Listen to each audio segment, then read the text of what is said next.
بھائی میں نے کہا بھائی 2 نمبر آدمی ہے, چھوڑ دو مفتی نہیں ہوگا, ہر آدمی نام کے ساتھ مفتی لگاتا ہے. کہہ رہا وہ تو مر جائے گی. میں نے کہا بھائی مرنے دے, جب تک ذہنی طور پر اس کے لیے تو تیار نہیں ہوا نا کہ مر جائے گی, اس کا علاج نہیں کراؤں گا, اس وقت تک جن نہیں بھاگے گا. پھر رات کو 4 بجے فون کر رہا ہے, مر رہی ہے, میں فون کر دوں. میں نے کہا بھائی تیری بیوی ٹھیک ہونے والی نہیں ہے, تیرے اندر ہی کانفیڈنس نہیں ہے نا.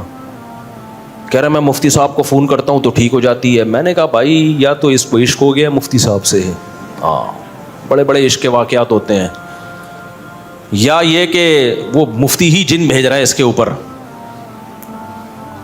میں نے کہا مرنے دے. پھر فون کر دیا اس نے 4 بجے مفتی صاحب کو, انہوں نے کچھ پھونپھاں کی ہے, شف سرکار سے لیڈ لے کے یہاں پارسل کی ہے تو ٹھیک ہو گئی. وہ کہہ رہے ہیں یار ٹھیک ہو گئی. میں نے کہا یہ کبھی بھی ٹھیک نہیں ہوگی, میری گارنٹی ہے, لکھ لے, یہ ہمیشہ اسی طرح تڑپتی رہے گی پوری زندگی. پھر دوبارہ جب ہوا نا تو اس نے نہیں کیا فون, مجھے فون کیا. میں نے کہا نہیں کرنا اس کو, نہ دم کروانا کسی سے بھی, بولو مر جا بیگم, نہیں کوئی پھونک نہیں لگے گی, خود جتنی پھونکیں لگانی ہے لگا دے, آیت الکرسی پڑھ کے, اس پہ ہمیں وہ نہیں ہے. یہی ہوا, اللہ کا فضل ہے, کچھ گھنٹوں تک اس نے صبر کیا, فون آیا, ٹھیک ہو گئی ہے. میں نے کہا دیکھ یہ عقیدہ بنا لے, مر جائے گی, مرنے دوں گا. اب لوگ کیسے, خواتین شاید غصے ہوں گی, اچھا یہ تو چاہتے ہیں کہ بیویاں مریں. بھائی میں چاہتا ہوں کہ نہیں مریں, تبھی میں ان میں یہ کانفیڈنس بھر رہا ہوں. میں چاہتا ہوں کہ نہیں مرے, ورنہ مرے گی, یا تو مر جائے گی یا اس پہ مر جائے گی جو دم کر رہا ہے. دونوں میں ہم نے بہت عاملوں کو دیکھا ہے بھگاتے ہوئے بیویوں کو, لوگوں کی قبضہ کرتے ہیں. سارے عامل نہیں کرتے لیکن بہت سے کرتے ہیں یہ کام. تو وہی ہوا, پھر اس میں ہمت آئی, اس نے نہیں کیا. 1 2 3 ہفتہ 1 مہینے کے بعد ٹھیک ہو گئی. اس نے بیوی کو بول دیا کہ بھائی دم نہیں ہوگا, مرنا ہے مر جائے یہیں پہ.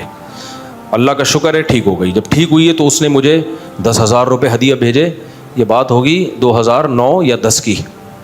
کہا یار, میں نے کہا بھائی میں فری میں علاج کرتا ہوں لوگوں کا, ہمارا کوئی معاوضہ نہیں. کہہ رہا آپ نے میری اتنی بڑی ٹینشن دور کر دی.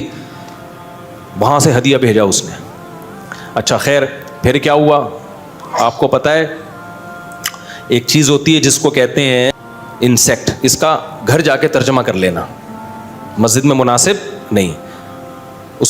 ایک کیا چیز ہوتی ہے انسیکٹ, ٹھیک ہے, گوگل پہ دیکھ لینا. یہاں مسجد میں نہیں, مسجد میں بالکل مناسب نہیں ہے. جس کو یہ ہو جائے نا اس کا دنیا میں کوئی علاج نہیں ہے. وہی ہوا, ٹھیک ہو گئی تھی اچھی بھلی. پھر کہتے ہیں ایک بزرگ ہمارے گھر میں آئے ہیں حضرت, انہوں نے بتا دیا کہ میں نے کون سی گھڑی پہنی ہوئی ہے, حالانکہ انہوں نے گھڑی دیکھی نہیں تھی, یہ بالکل ٹھیک لگ رہے ہیں مجھے. میں نے کہا تو نہیں سدھرے گا. کہہ رہے انہوں نے کیسے بتا دیا؟